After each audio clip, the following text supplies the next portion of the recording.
రెండో విడత పోలింగ్ చెదురుమదురు ఘటనలు మినహా ప్రశాంతంగా ముగిసింది. కామారెడ్డి జిల్లాలో 86.8% పోలింగ్ నమోదైంది. మరోవైపు నిజామాబాద్ జిల్లాలో 76.81% పోలింగ్ నమోదైంది.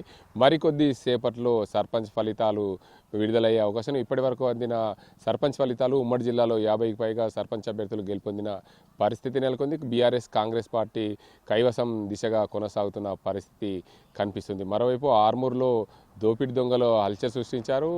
అర్ధరాత్రి పూట షట్టర్లు పగలగొట్టి ధ్వంసం చేసిన పరిస్థితి నెలకొంది. మొత్తంగా ఉమ్మడి జిల్లాలో మూడో విడత పోలింగ్కు సంబంధించి రేపు చివరి రోజు పూర్తి స్థాయిలో ఏదైతే ప్రచారాలు చివరి రోజు కావడం ముమ్మరంగా ప్రచారాలు కొనసాగిస్తున్న పరిస్థితి ఉమ్మడి నిజామాబాద్ జిల్లాలో చోటు చేసుకుంది. మరోవైపు అత్యధికంగా కాంగ్రెస్ పార్టీ సర్పంచ్ అభ్యర్థులను గెలుచుకునే అవకాశాలు ఉన్నట్లు నిజామాబాద్ జిల్లాలో సమాచారం. ఇప్పటికే పూర్తి స్థాయిలో అభ్యర్థులు ఓటేశారు. దానికి సంబంధించి గెలుపు దిశగా ప్రయత్నాలు కొనసాగిస్తున్న పరిస్థితి నెలకొంది.